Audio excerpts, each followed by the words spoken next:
윤봉길 의사님의 분연한 의거는 그분의 핏줄에만 이어지는 것은 아닙니다. 우리 국민 중 그분의 뜻을 올바르게 이해하고 행동하는 모든 분들에게 그분이 바라고 원했던 꿈이 이어져 나갈 것입니다. 안녕하세요. 다음은 기사 내용입니다.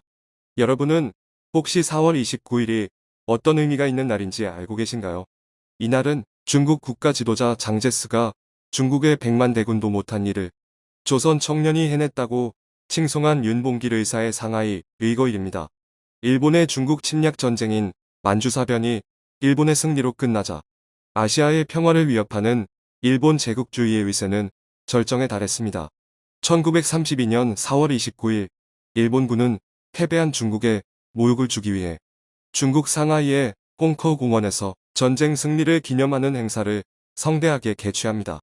이날 행사는 일왕의 생일 행사까지 함께하기로 해 축제처럼 진행되었고 일본의 국가 연주로 행사가 시작되었습니다. 그런데 이때 25세의 조선 청년 윤봉길은 일본 국가 연주가 끝나는 시점에 물통으로 위장한 폭탄을 단상 위로 던졌습니다. 이로 인해 일본은 군 최고 사령관이 사망하는 등 군 전력에 막대한 피해를 입었습니다. 윤봉길은 폭탄을 던진 것이 아니라 인류를 대표하여 일본 제국주의를 심판하려는 한국인의 꿈을 일깨운 것이었습니다. 이 청년의 활동은 미국의 뉴욕타임스, 영국의 데일리 미러와 같은 해외 언론에 일면에 소개될 만큼 국제사회에 큰 화제를 불러일으켰습니다.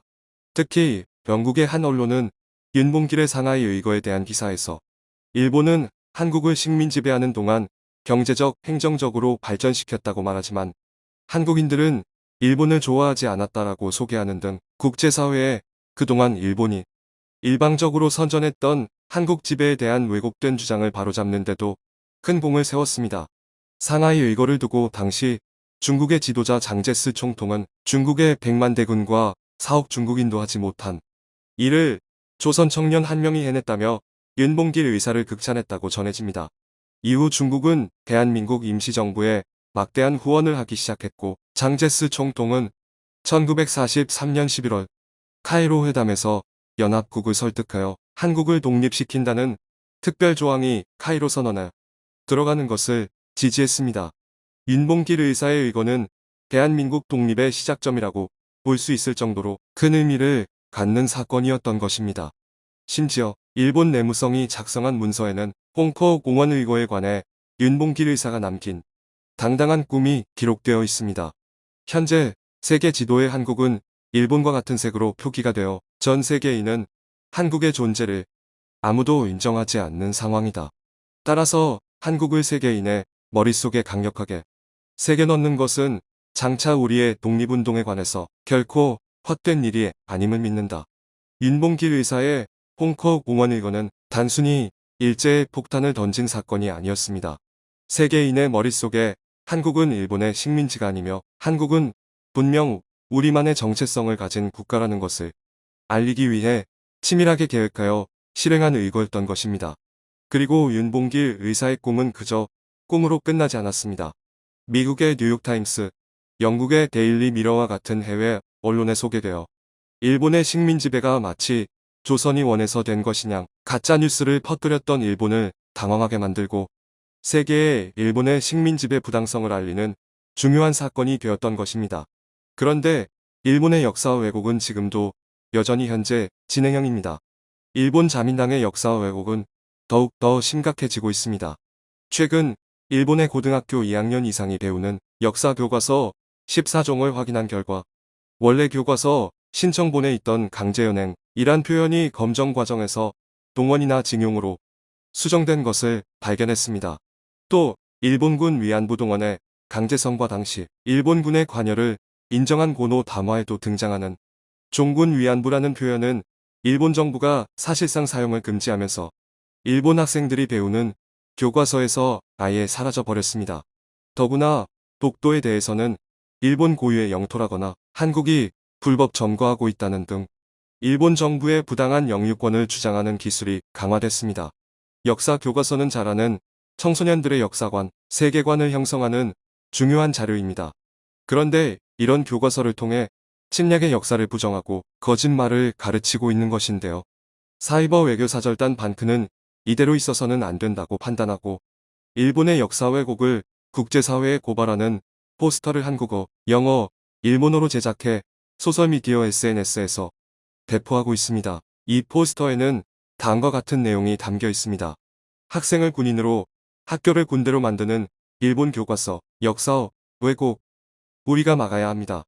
보고 계신 포스터에 군인이 등장하는 이유는 일본이 고등학교 교실에서차 자신들이 했던 침략의 역사를 세탁한 잘못된 교과서를 통해 학생들을 가르치면 역사를 잘못 배운 일본 청소년들이 이웃나라를 침략하는 군인이 될 수 있음을 경고하는 의미입니다. 이 포스터는 해외 사진 공유 사이트에 올려졌고 누구나 내려받아 활용할 수 있습니다. 포스터 하단에는 세계인에게 일본 교과서 역사 왜곡이 아시아 평화에 심각한 위협이 될 수 있음을 알리는 글로벌 청원 주소 브리지지아 단넷도 함께 실었습니다. 지금 반크가 100년 전 우리 독립운동가의 꿈을 잇는 21세기 독립운동 캠페인을 전개하는 이유는 바로 이겁니다. 일본이 이렇게 역사를 왜곡하며 독도를 자기 땅으로 우기고 침략의 역사를 지우려 하기 때문입니다. 그래서 반크는 윤봉길 의사의 상하이 의거일을 시작으로 다시 윤봉길의 꿈 이어나가기 캠페인을 시작합니다. 캠페인의 첫 번째 활동으로 4월 29일 윤봉길 의거일을 맞아 독립운동가 윤봉길의 활동을 소개하고 21세기에 그의 꿈을 계승할 수 있는 실천 활동을 소개하는 한글 영문 카드뉴스를 제작했습니다. 카드뉴스는 총 4장으로 구성되고 한글과 영문으로 제작되었습니다. 첫 번째 장에는 윤봉길 의사가 의거를 통해 전 세계에 한국인의 독립의지를 알렸고 그의 의거를 통해 한동안 침체에 빠져있던 임시정부가 다시 독립운동의 구심점이 될 수 있었다는 점을 소개하고 있습니다. 두 번째 장은 19살의 야학당을 개설하고 농민 독본을 저술하며 교육에 힘썼던 윤봉길의 활동을 소개하고 있습니다. 지금 한국의 젊은이들이 윤봉길 의사의 꿈을 이어 21세기 독립운동을 하려면 먼저 한국의 역사, 문화 공부를 깊이 있게 해야 하며 독도와 대한민국의 유구한 역사와 찬란한 문화를 전 세계에 알리는 활동을 해야 합니다. 반크가 전개하는 SNS 포스터 공유하기에 참여하고 글로벌 청원 운동에 동참하는 것도 21세기 독립운동의 하나입니다. 카드뉴스 세 번째 장에는 거사일 아침 댁범 김구와 자신의 시계를 맞바꾸었던 윤봉길 의사의 이야기를 소개하고 있습니다. 올해는 윤봉길 의사의 상하이 의거 90주년이 되는 해입니다. 90주년을 맞아 천안 독립기념관에서는 한인 애국단의 의열투쟁 특별기획전이 열리고 있습니다. 1930년대에 결성된 임시정부의 특무조직인 한인애국단은 김구가 단장이 되고 청년들을 단원으로 임명해 일제를 대상으로 의열투쟁을 전개한 단체입니다. 이번 기획전에는 윤봉길의 상하이 의거로 부상당한 무라이 후랑아치의 대례복도 10년 만에 공개됩니다.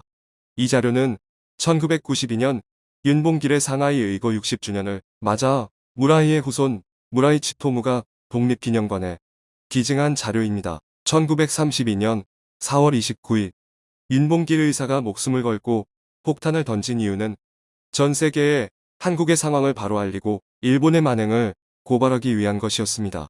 21세기 지금 우리가 할 수 있는 일은 무엇일까요?